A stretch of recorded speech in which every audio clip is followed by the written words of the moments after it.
This conference will now be recorded.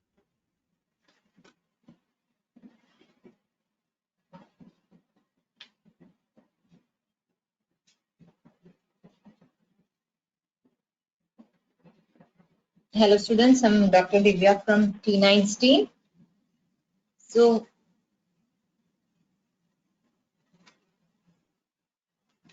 in last class we were discussing about human health and diseases, right? So in this chapter,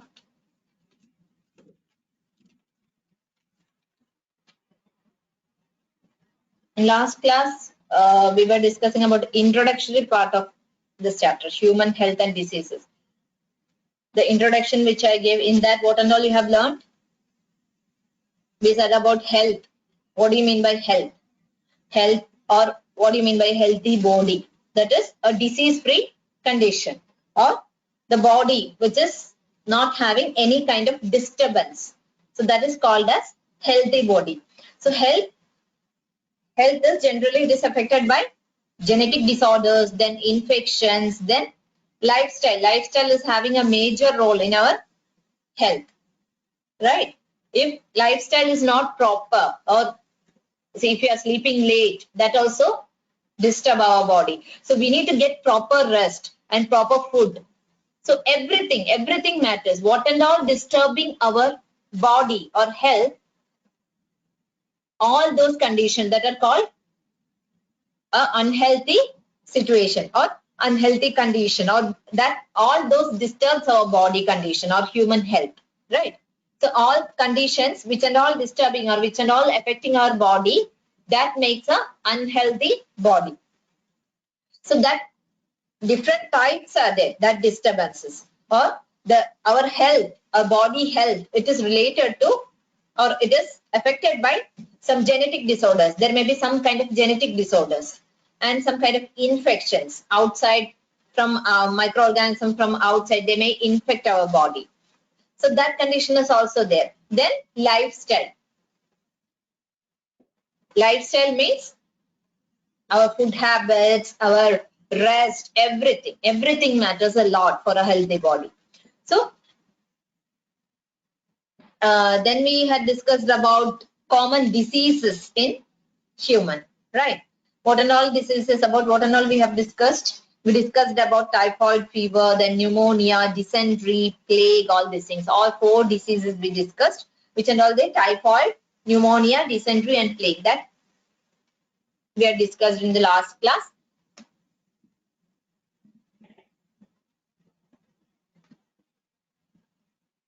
Then in today's class, we are going to discuss about some more common diseases. So first we are going to discuss about diphtheria, which is the first disease, diphtheria. So diphtheria is the common disease. Here you can see the appearance, how it will be. So now we are talking about diphtheria. Diphtheria, that is a serious bacterial infection. Got it? That is a bacterial. In last class, we had discussed about 4 bacterial diseases. See, you should not get confused about bacterial diseases or viral diseases or helminth or whatever may be, amoeba or whatever may be, that protozoan diseases, such diseases and all that. So you should be clear about the organism, the causative organism. Don't get confused. Okay. So some more diseases are coming. You have to learn about few diseases. So you should be clear about the organism which is causing that. Whether it is a bacteria, you will get questions like that also. Whether it is a bacteria or it is a virus or whatever maybe, or fungus, it belongs to which group? Okay. So first, today we are going to discuss about diphtheria, that is a bacterial infection. Okay, no doubt that is a bacterial infection, and that is caused by the bacterial strain which is called as Corynebacterium diphtheriae. Which one is that? Corynebacterium diphtheriae. It is called as Corynebacterium diphtheriae. So diphtheria is a serious bacterial infection, and it is caused by which bacterial strain? Corynebacterium diphtheria. That is the bacterial strain which is causing diphtheria. Got it? So this bacteria, this makes the poison or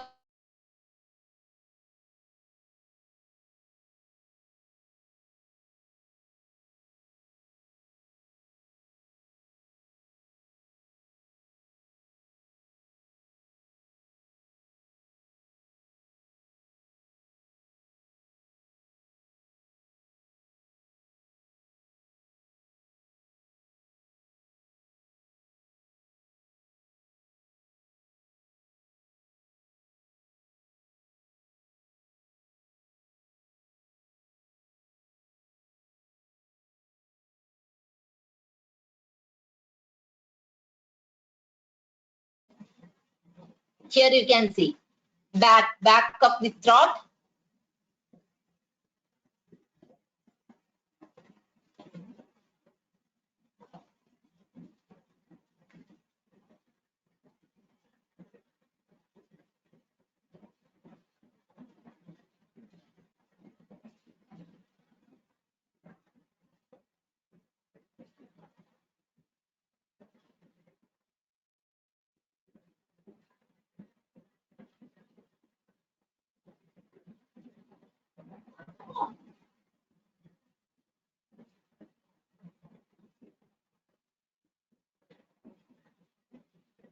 So back of the throat, it is getting infected. How it is getting infected?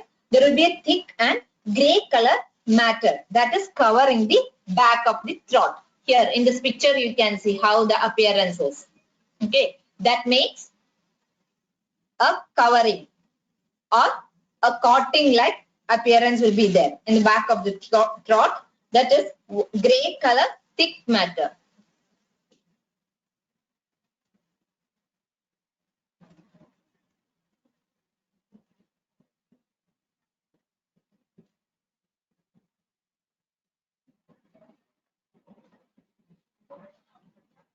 Can you hear now? Is there any disturbance?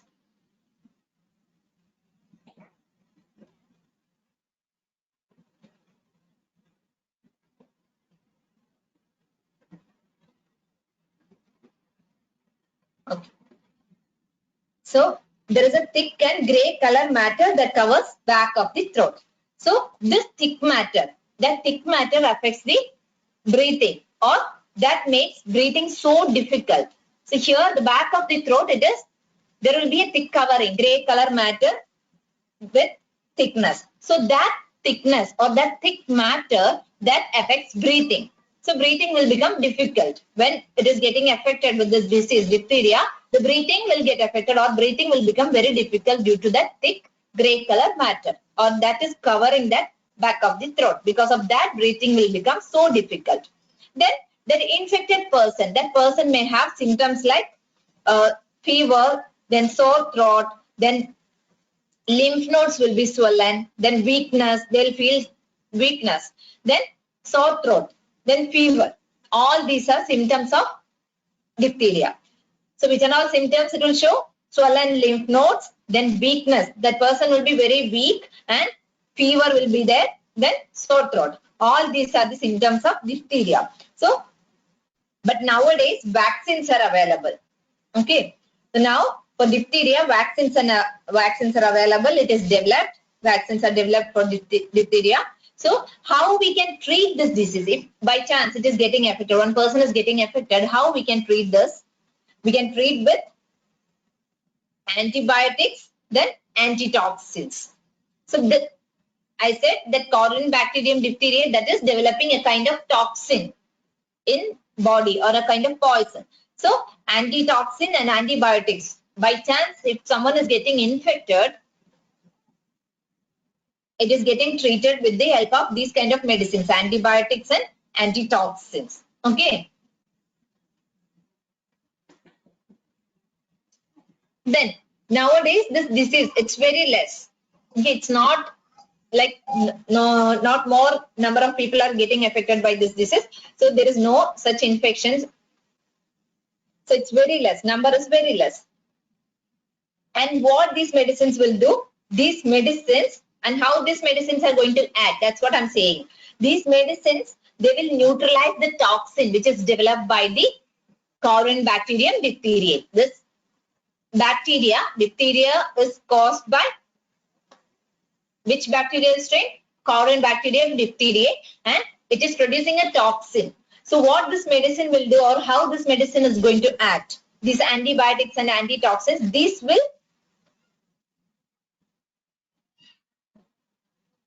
medicines will neutralize the toxin. They'll neutralize the toxin, and as I said, vaccinations are available now. So that prevents vaccination. Actually, what this vaccination, why we are taking vaccination? To prevent that disease. Okay, that disease should not come, or it should not, one person should not get affected by this disease, or that infection should not come. For that, we are taking vaccination, right? But by chance getting infected, that person should be treated with these antibiotics and antitoxins. So what these antibiotics and antitoxins will do, they will neutralize the toxin which is produced by this bacterial strain. Got it? So diphtheria is a common, it's a serious infection of nose and throat. So these are the common diseases in human. Then it is an infection which is affecting nose and throat. Okay, so this can be prevented by vaccination. Then it's a serious infection that is caused by bacterial strain Corynebacterium diphtheriae. This is the bacterial strain. Note down that which bacteria is causing. See, diphtheria, if you are knowing the organism, causative organism, it is very easy. From that itself, we can make out it's a bacterial infection, right?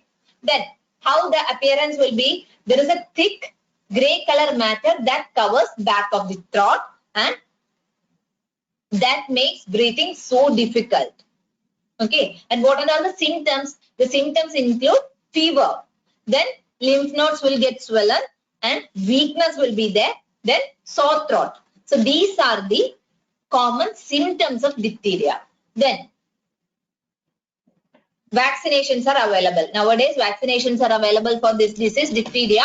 By chance, one person is getting infected with this disease, what they will do, they will treat with antitoxins and antibiotics. What is antibiotic, or how these antitoxins will act? These antitoxins or these medicines will neutralize the toxin which is produced by the Corynebacterium diphtheriae, or that bacterial strain. That bacterial strain is producing some kind of toxin or poison. That poison is getting neutralized with this medicines. So that's how the treatment, okay? The treatment is taking place in that way. And vaccinations are available, and by airborne respiratory droplets. How these droplets will get produced, like coughing or sneezing time, these respiratory droplets will come out, right? So that will spread in the air. So again, another person, if they are taking breath, definitely these droplets will go inside. So that's how some people are getting that infection. And by saliva through drinks, if one person is using glass and they're drinking something with the same glass without cleaning, another person is using, definitely through saliva or through kissing, all these things, it is getting shared. Got it? So by airborne respiratory droplets. Okay, respiratory droplets. By coughing or sneezing, that droplets may spread, and that will get inhaled by another person. So that's how, that is one chance. Then through saliva. Saliva also, this will get transmitted to another person. Got it? Another person also get infection. These are the chances of infection. Then next diseases, common cold.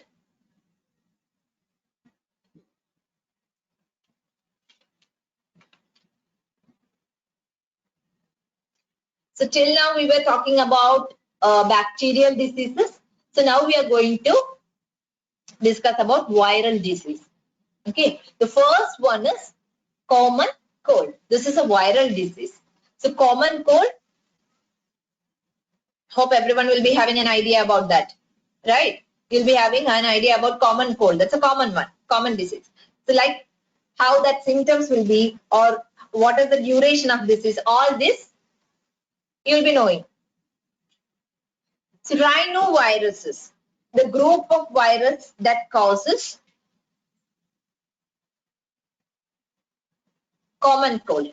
Okay, this is this kind of simple diseases, simple illness. So these things are which is that virus? Rhinovirus. It's a group of virus. Okay, a group. In that rhinovirus, that group of virus which causes this disease, common cold. And everyone knows common cold is a very simple disease. For saying it's very simple, but it's very irritating, right? The irritating one because of sneezing and what is that, running nose, such things and all, it will get irritated, right? So the virus, that virus infects the nose, particularly nose, and that infects the respiratory passage also. Okay, no doubt that will infect nose and respiratory passage. Okay, don't get confused. It is infecting nose and respiratory passage, not the lungs. Okay, so it is not going to infect, or that infection is not going up to lungs. Okay, it's not infecting lungs. That is the main thing. But in pneumonia, see, sometimes for MCQ they will give some common symptoms like runny nose or sneezing. Then what and all I said now for this one, common cold, nasal congestion, then all kind of common symptoms. Then they will give the answer as pneumonia, common cold, all these things. So you should not, if it is infecting lungs, that will be pneumonia, right? Because nowadays it's very common. For COVID, you can cure all this.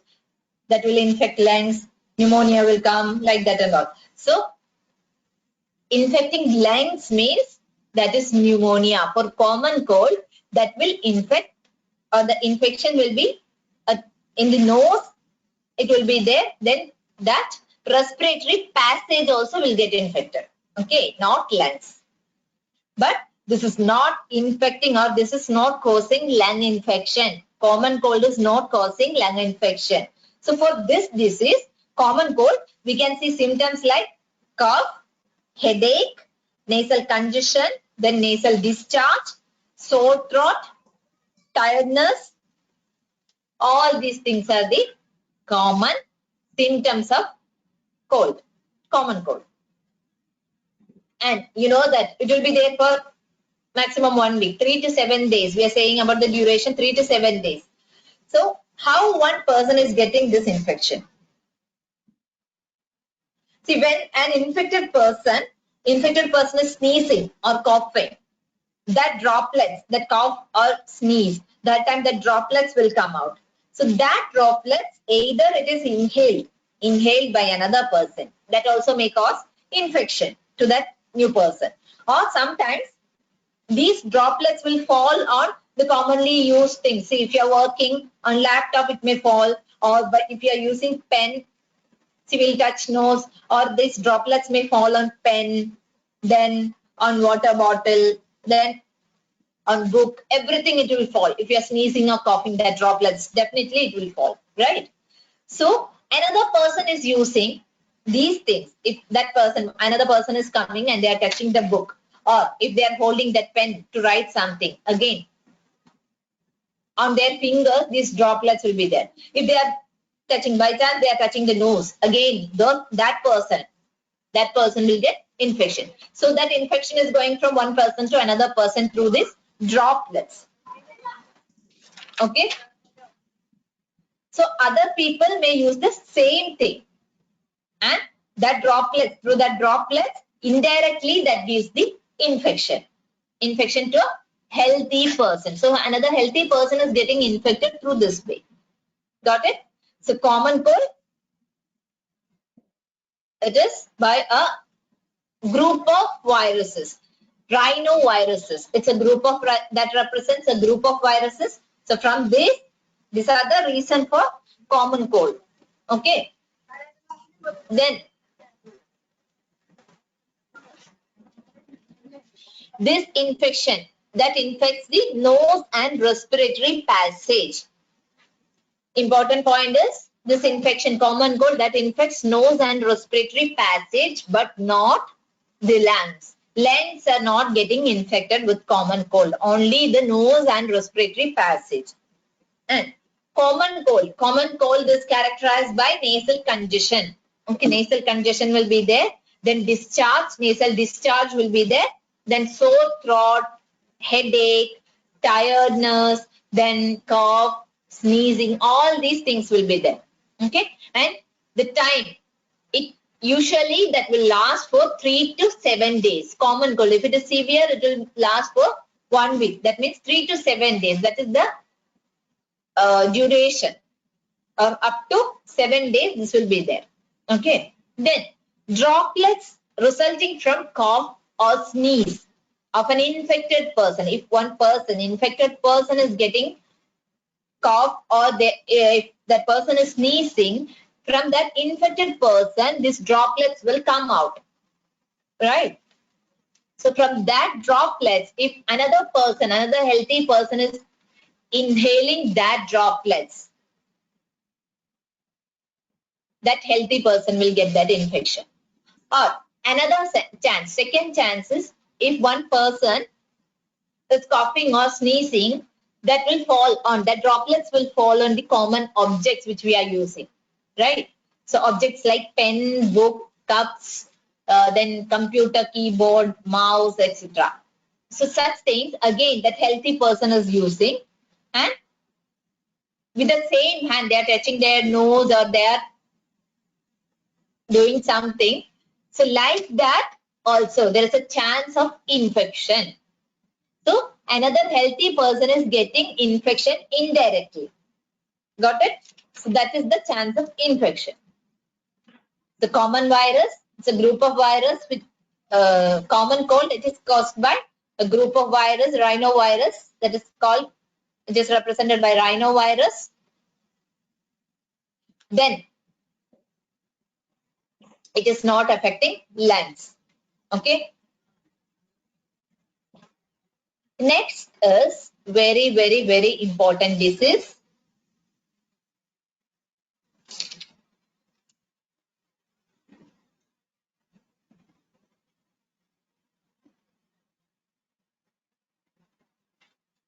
So we have discussed about bacterial disease, viral disease. Next is disease caused by protozoans. Okay. So now we are going to discuss about disease which is caused by protozoa. So malaria is the very important disease and it is caused by protozoa. See, nowadays malaria, still it is a common disease in tropical and subtropical countries. Okay. Still it's there. So diphtheria and all, now vaccinations are available and it's the rate of that disease is very less now. But malaria is not like that. It's there. In tropical and subtropical countries, still malaria is there. So this disease, it's caused by a parasite. Okay. It is caused by a parasite. And how this parasite is spreading? This is spreading to human through the bites of infected mosquitoes. Got it? Infected mosquitoes. So infected mosquitoes, they are spreading this disease. So usually people with malaria, they may feel very sick. Like they may feel high fever, then shaking, chills and all. Okay. So usually people, they'll feel very sick. They'll be having high fever, then shivering, such things and all will be there. So protozoa, that is very tiny one.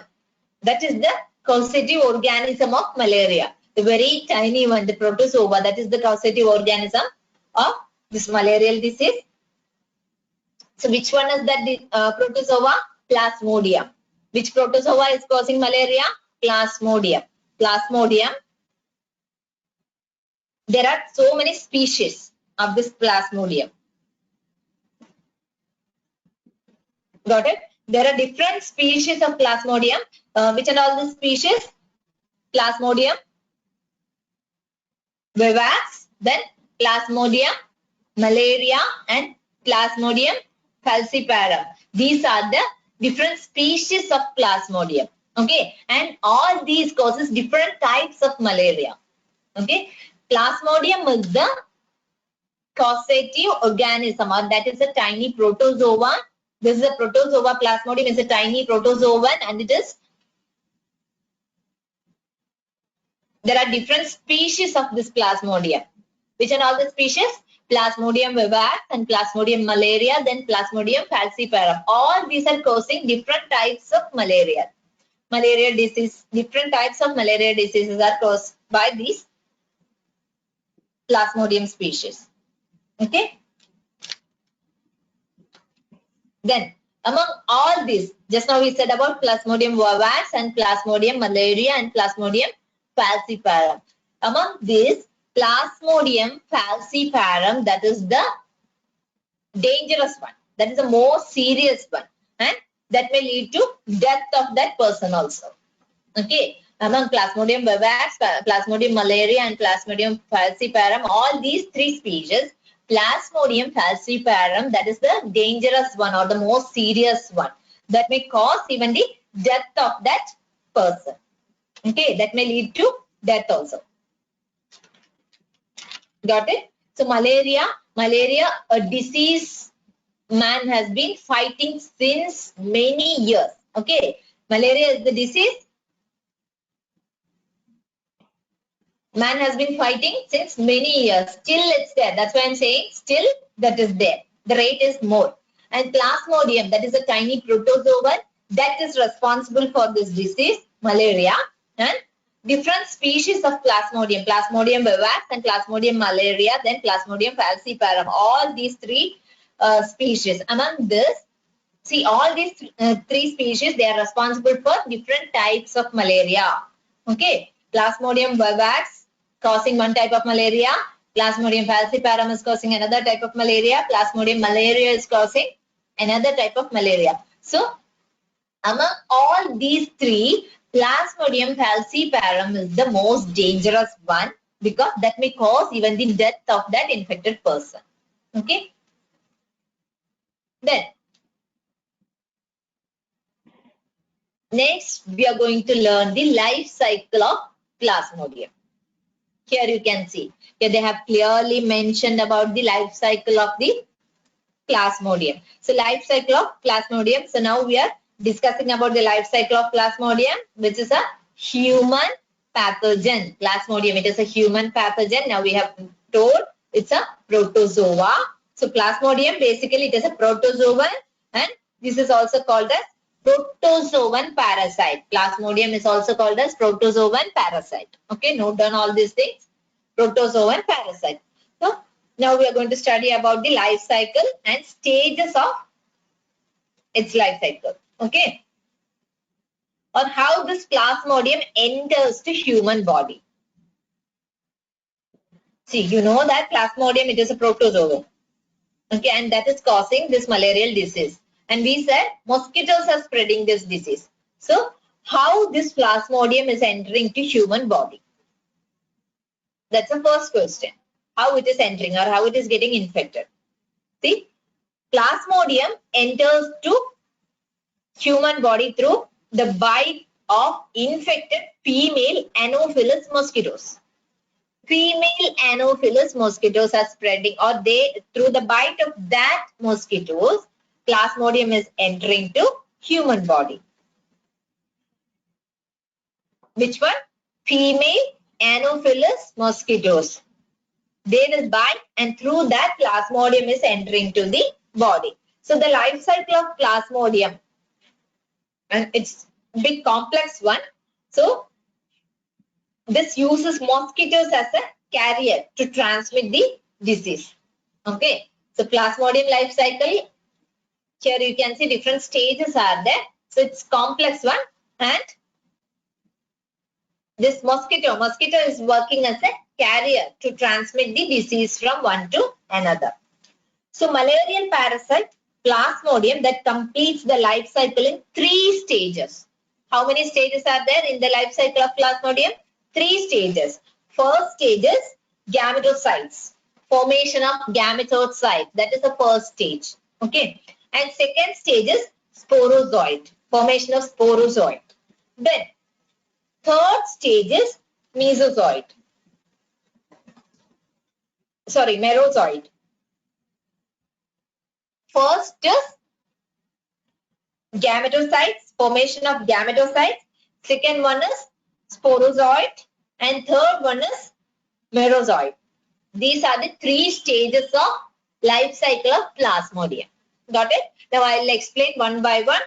So, Plasmodium, that is a protozoa, very tiny protozoa, and this is entering the human body through the bite of infected female Anopheles mosquitoes. Infected female Anopheles mosquitoes, not male, female Anopheles mosquitoes. Those are working as the carrier of this disease. They are transmitting disease from one person to another person. Got it? So there are three stages. It's a complex life cycle and that is having three stages. First stage is formation of gametocytes. Then second one is formation of sporozoids. And third stage is formation of merozoids. Got it? So these are the three stages of life cycle of Plasmodium. Here, the first stage.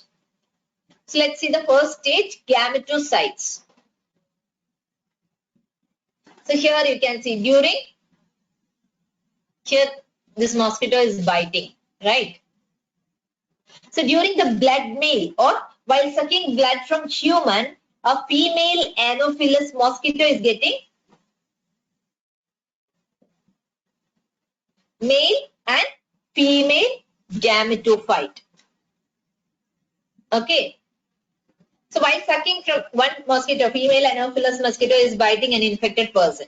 That person is already having malarial infection. Okay, that means Plasmodium is there.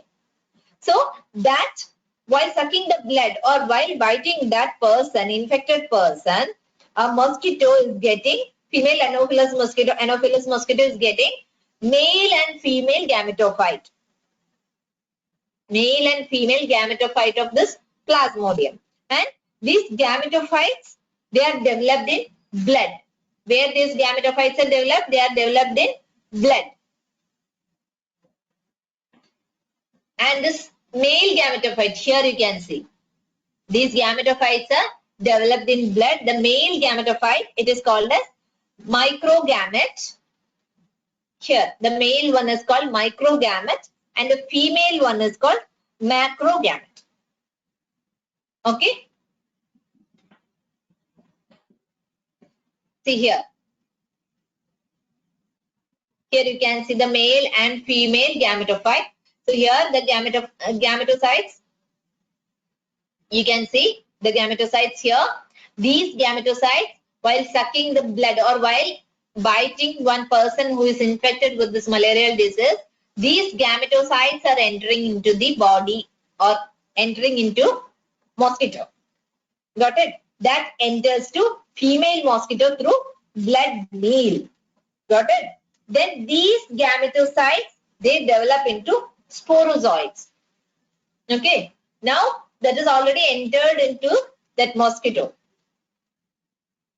Okay. These female mosquito that takes up gametocytes with blood meal. Here, this one. Okay. Then, so now what and all we said? So during blood meal or while sucking blood from human, a female Anopheles mosquito is getting male and female gametocytes. Male and female gametocytes. So these gametocytes, male gametocyte is known as microgamete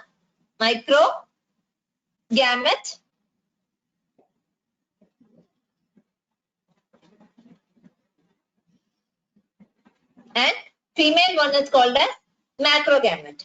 So the gametocytes, these are entering to the female mosquito's body, right? Here, while sucking along with that blood meal, these gametocytes are entering to that female Anopheles mosquito. Then female Anopheles mosquito takes up gametocytes with blood meal. Got it? Then Then what will happen? These gametocytes, they will develop into sporozoites. So that is the second stage. Okay, the second stage, the sporozoite. So inside the mosquito, here male and female gametocytes are there inside this mosquito. So inside the mosquito, the mating of these gametocytes, mating of male and female gametocytes, while taking that blood meal, already this male and female gametocytes are entered into this mosquito, right? So inside that mosquito, mating of this gametocytes, both male and female gametocytes will mate, and that mating is taking place, and that develops into a sporozoite. Okay, that is the second stage which I said. Second stage is development of sporocyte. So inside that female Anopheles mosquito, the male and female gametocytes are there. This will mate together, or they will fuse together, and it will form here. This fusion or that mating is taking place, and that forms a sporozoite. Okay. And this sporozoite formation, that takes around 15 to 18 days. So after entering, to form the sporozoid, or for that fertilization or for that mating, it will take 15 to 18 days for the formation of that sporozoid. Got it? Then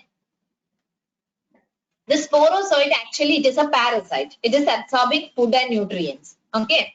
So the fertilization of this gametocyte is taking place in the gut of the mosquito. So in the gut of that mosquito, this fertilization is taking place. Okay, where all these are important MCQs, note down where this fertilization of this gametocytes, male and female gametocytes are taking place. In the case of malaria, a malarial parasite or the Plasmodium, it is taking place in the gut of the mosquito. Fertilization and development is taking place in the mosquito's gut. Okay. Then, in that mature stage or infected stage, that sporozoid formed will move from the gut. Okay, that sporozoid, now after fertilization, that will form the sporozoid, right? The sporozoid, I said, it is a parasite. It is absorbing food and nutrients. So that sporozoid will move from gut. After maturation, that will move from gut to the salivary glands of mosquito. Okay, so here you can see fertilization is taking place, and this is taking place inside the gut. Then it is moving to the salivary. Here you can see the sporozoids, they are there in the salivary glands. Here you can see the sporozoid, and this is the salivary gland. You can see the sporozoid inside here. That mature infective stage, that means the sporozoid that will escape from the gut, and it will migrate to the salivary gland of mosquito. Okay, that will the matured sporozoid, or that is the infective stage, that will escape from the gut. In gut, fertilization is taking place, and from there it is moving to the salivary gland, and that is the infective stage. So that time it is moving to the salivary gland of this female Anopheles mosquito. Okay. So up to this, you can see up to this stage, all these stages are taking place inside mosquito. So all the events, they are in the mosquito. Okay. So that time mosquito is the host. Mosquito is acting as a host in that time. Then it is moving to human. Got it? So there are two hosts in the case of this Plasmodium. For completing the life cycle of Plasmodium, that need two hosts.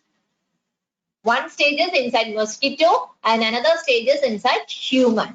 So here, mosquito as a host, that role is taking place. The formation of sporozoid. Up to that is the infective stage. Up to that, it is taking place inside mosquito. Then only the role of human host is coming. Okay. So next, here you can see, now it is an infective stage, that is sporozoid. Then when an female Anopheles mosquito, which is having the sporozoid. Okay. Now it is in the salivary gland of female Anopheles mosquito. It is in sporozoid form and it is in the salivary gland of female Anopheles mosquito. Then this female Anopheles mosquito, which is having the sporozoid in its salivary gland, that is biting a human, then the transmission of this sporozoid from the salivary gland of mosquito to human bloodstream occurs. Got it? The mosquito is having the sporozoid, the infective stage of this plasmodium, the sporozoid in the salivary gland, right? And when it is coming and biting one healthy person, from the salivary gland of this mosquito, it will go to the blood. It will go to the bloodstream of that human being. It is in the form of sporozoid. Here you can see when this mosquito is biting, that sporozoids will enter into the bloodstream of that human being. Okay. Then the sporozoid, it will enter to the liver cell. Here from the bloodstream, it will enter to the liver cell. There the conditions are good for the multiplication. So it is entering to the liver cell and then it will multiply asexually. Got it? So asexually in the red blood cells. And this multiplication, or when it is multiplying asexually in the RBC or red blood cells, that causes fever and other symptoms. Okay. So when the mosquito bites another human, that sporozoids are injected with that bite. See here you can see this mosquito is injecting that sporozoid into human bloodstream. Then that parasite or that sporozoid that reaches the liver through the blood. Through that bloodstream, it is reaching the liver cells. Okay. Then here in liver cell that will reproduce asexually. And it will burst the cell and that is releasing into the blood. Okay.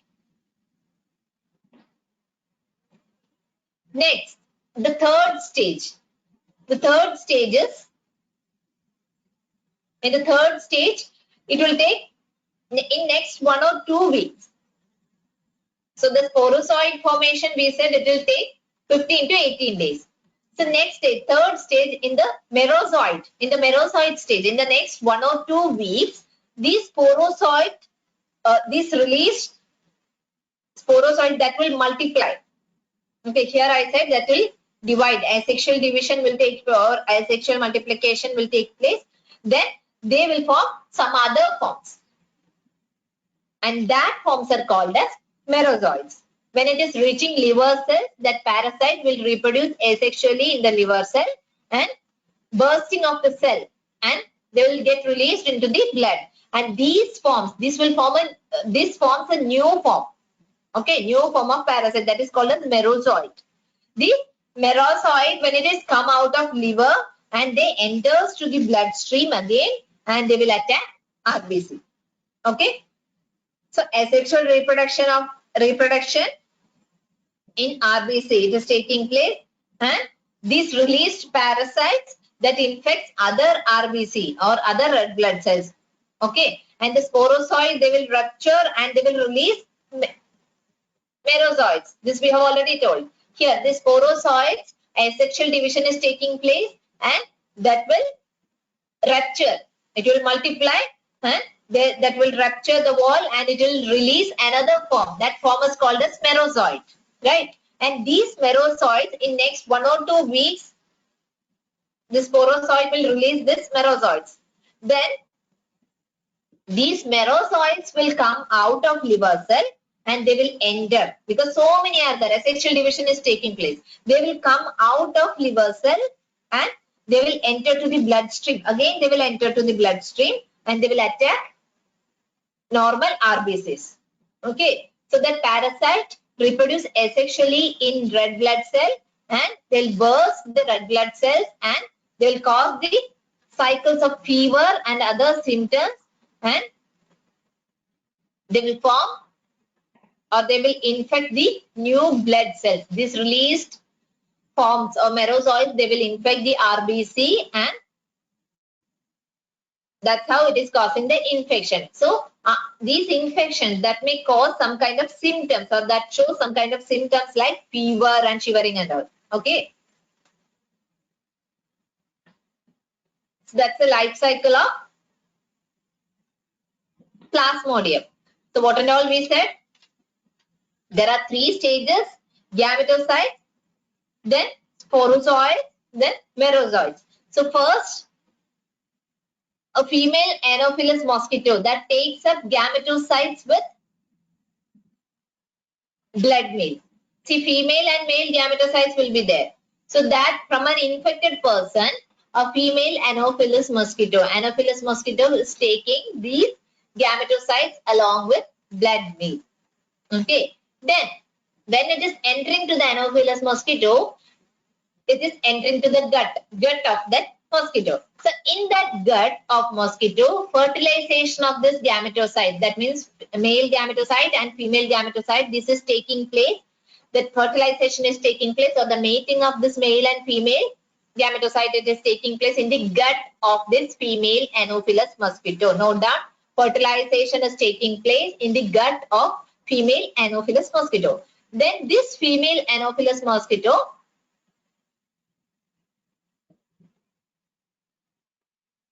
then it is moving to another stage in that female Anopheles mosquito when it is getting actually that mature infective stage of that sporozoid. After fertilization, it is called as sporozoid. It will fertilize. This male and female gametocytes will fertilize, or they will fertilization is taking place and it is forming sporozoid. This sporozoid is a parasite, and after formation of the sporozoid, it is moving to the salivary gland. When it is mature and when it is in infective stage, that is moving to the salivary gland. It is escaping from gut and it is migrating to the salivary gland of mosquito. Got it? These are sporozoids and this is a salivary gland. So it is moving to the salivary gland.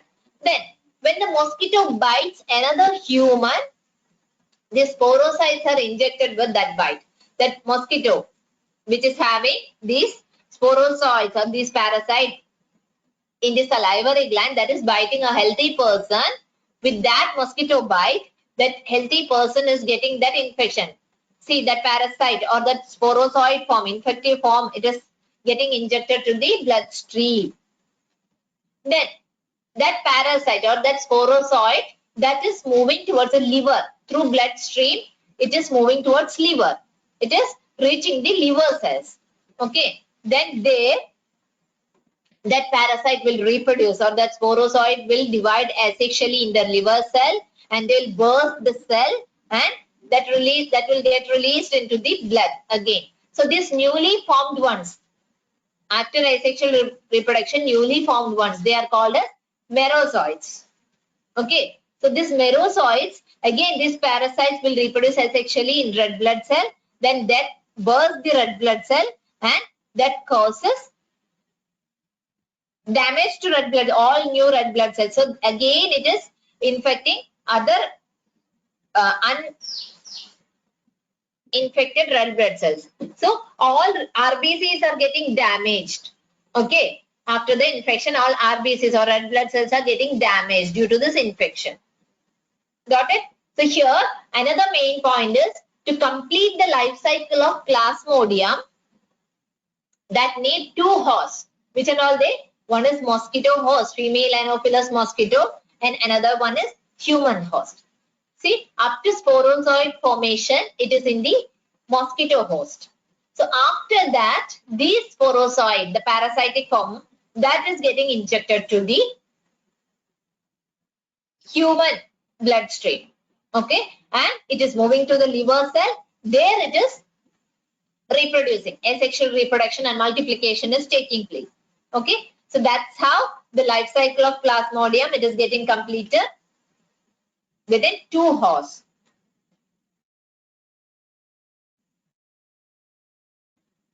Then next disease. Next disease is amoebiasis. The amoebiasis, this is the next protozoan disease. This disease, it is caused by Entamoeba histolytica. Entamoeba histolytica, that is the scientific name of that organism. That is a protozoan parasite, and that is present in the large intestine of human, and that causes amoebiasis or amoebic dysentery. So amoebic dysentery or amoebiasis, it is caused by protozoa. It is a protozoan parasite. That is, the name of that organism is Entamoeba histolytica. That is a protozoa or protozoan parasite. This is present in the large intestine. Okay, large intestine of human. That causes amoebiasis or amoebic dysentery. It is called as amoebic dysentery. Then, what are all the symptoms of this disease? That includes abdominal pain will be there, then constipation, then stool with excess mucus and blood clot. Excess mucus and blood clot, that is the main symptom. Then stomach pain will be there, constipation will be there, stool is with excess blood clot and mucus. Okay. Then houseflies. Houseflies are the carriers, main carriers, and they transmit the parasite from feces of infected person to food and food products, and that's how they are contaminating. So houseflies are the main carriers, and they, from the feces of the infected person, that will get this organism or Entamoeba histolytica, that protozoa, and that will move to the food products, or if it is sitting on food products, it is getting transmitted to that. So through drinking water and food, contaminated food. How it is getting contaminated, this drinking water and food? With the fecal matter, which is the main source of this infection. So drinking water and food contaminated by the fecal matter, that are the main source of infection. So amoebiasis is caused by Entamoeba histolytica, that is a protozoan, and that infects the large intestine. Okay, that causes amoebiasis or amoebic dysentery. Then main symptoms are stomach pain or abdominal pain, then constipation, then stools with excess blood clot and mucus. Then houseflies, they are the main carriers, or through that this disease is getting transmitted, and mainly from the fecal material of the infected person, that their housefly is sitting, and that is carrying all this organism, Entamoeba histolytica, that protozoan, and then it is moving to the food and water. That's how it is getting transmitted to the drinking water and food, and it is getting contaminated. So that another person, a healthy person, is having this food and contaminated food and water, that person will get infection. Got it? Next is ascariasis. So ascariasis is disease. This is caused by helminths. Okay, ascariasis is the disease which is caused by helminths. Then ascaris, that is a common roundworm. Roundworm, that is the helminth, and this is the pathogen for ascariasis. Okay, ascaris, that is intestinal parasite. Okay, in the case of amoebiasis, that infects the large intestine. Here ascariasis, that is the intestinal parasite, and that causes, which organism is causing? Ascaris. Ascaris, that is the helminth. No doubt, that is a helminth. It belongs to helminths, and that causes ascariasis. And which are the main symptoms of this disease? That includes fever, anemia, then blockage of intestinal passage. Main symptoms are internal bleeding will be there, muscular pain, then fever, anemia, intestinal passage blockage. Okay, blockage of intestinal passage. Then internal bleeding, then fever, muscular pain, anemia. All these are the symptoms of ascariasis. Then the eggs of this parasite, they are excreted along with the feces of infected person, which contaminate soil, water, plants, etc. Okay. So the eggs are laid by this parasite, ascaris. So this ascaris, when it is laying egg, those eggs are excreted along with the fecal material. So this infected person, inside that infected person, this will lay egg, and through the fecal material of that infected person, that will get contaminated, or the soil and water, plants, all these are getting contaminated with these eggs of the parasite. Got it? That's how a healthy person, when that healthy person acquires this infection, how that healthy person is getting this infection? Through contaminated vegetables, fruits, and contaminated water. Okay, that's why we need to wash, clean properly. All fruits and vegetables we need to clean properly, because we don't know from where we are getting these fruits and vegetables, right? So this kind of contamination, or this kind of parasite, eggs of these parasites will be there. So definitely we should clean before using. So ascaris, that is the common roundworm which is causing the disease ascariasis. Ascaris belongs to helminths. Then it is an intestinal parasite, and that causes ascariasis, and main symptoms are muscular pain, then fever, blockage of intestinal passage, then internal bleeding, anemia. All these are symptoms of ascariasis. Then this, in the intestine, this ascaris, this helminth, that will lay egg, and along with the fecal material of that infected person, it will come out, these eggs, and that will contaminate the soil, water, and plants also. Okay, so when a healthy person is taking contaminated water or vegetables or fruits, indirectly that person is also getting infected. Got it? So this eggs will again go inside a healthy person, and again the ascariasis symptoms that person also will show.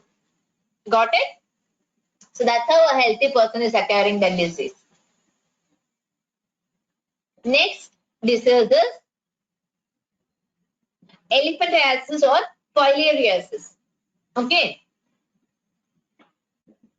So the causative organism is Wuchereria,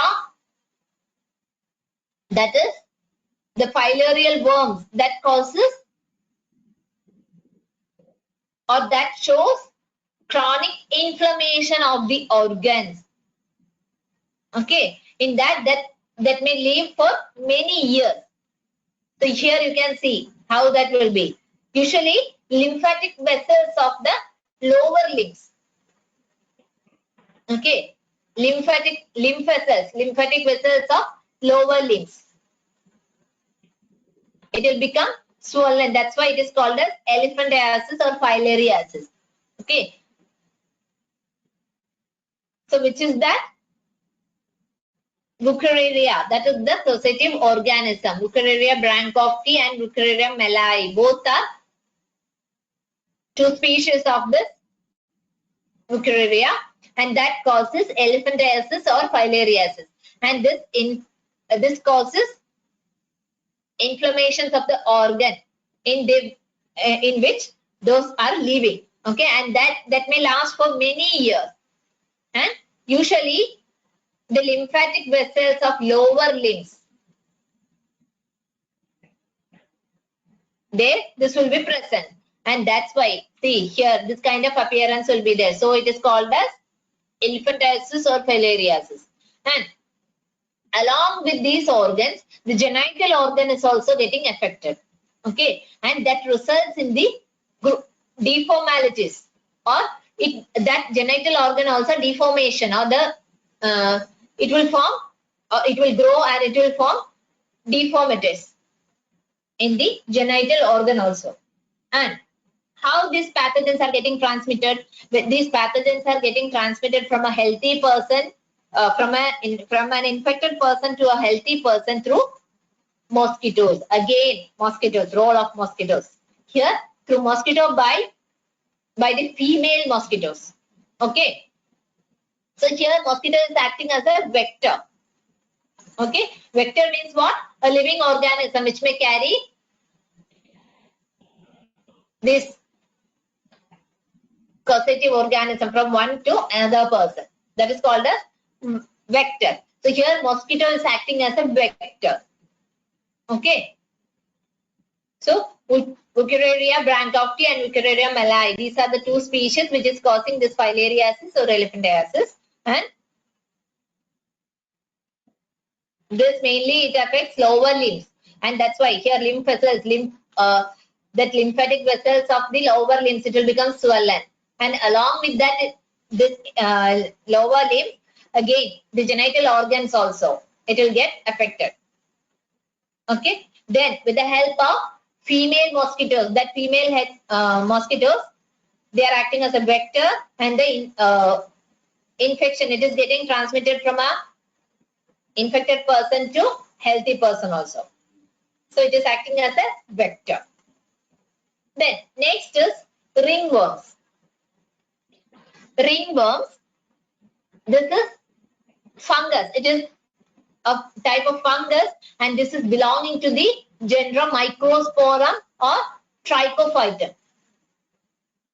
And then one more is Epidermophyton. So ringworms.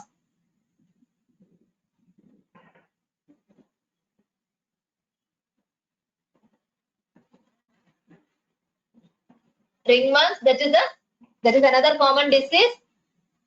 So you can see this kind of appearance on skin.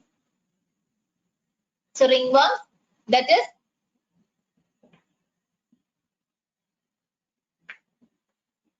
due to the fungi, that fungus which is belonging to genera Microspora, then Trichophyton and Epidermophyton. All these, the fungi which are belonging to these genera, they are responsible for ringworm. So this is the most common infectious disease in human being. Then here, scaly lesions or dry and scaly lesions in various parts of the body. You can see here on skin, then scalp, then nails and all, you can see this kind of appearance. Okay. Then itching will be there for this disease. So on that infected body part, itching will be there. Then moisture content, presence of moisture content and heat, that will help this fungus to grow, and they will complete the life cycle in that area. So the ringworms are generally, they are coming from soil or by using the towel, their clothes or comb of infected person. If it is in the skin, see here, like this face or other body parts, by using the towels and all, that may spread from one person to another person, it may go. Or normally it is acquired from soil. Okay. So or by using towels, clothes and all, even comb. See, it is in here in this last picture, you can see on scalp it is present. By using the comb of an infected person, that may get transmitted to another person also, right? So it may go to another healthy person also. So like this, the ringworm that belongs to, that fungi belongs to the genera Microspora, then Trichophyton, Epidermophyton.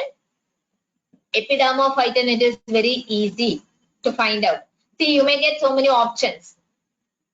Among that, Epidermophyton, epidermis, that it's an epidermis, the outer layer or the skin. Like that, you can remember this. So that goes ringworms. So that all these genera are responsible for ringworm. That is the common disease, and appearance of dry, scaly lesions on various parts of the body. Which in all parts, on nails you can see, scalp, then skin and all you can see. And itching will be there for this. Okay. When how this fungi will grow? Heat and moisture, that both helps this fungi to grow. Okay. And generally from soil it is getting acquired. From soil it will come, or by using the comb of an infected person, because sometimes it may present on scalp. In that case, if you are using the comb, it will get infected. Then using towels on skin, on face, or some other body parts it's coming, and both an infected person's towel, another person is using means, then also it will get infected. Got it? So that's how all these diseases are coming. Okay.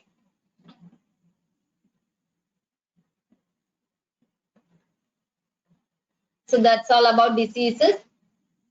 Is it clear?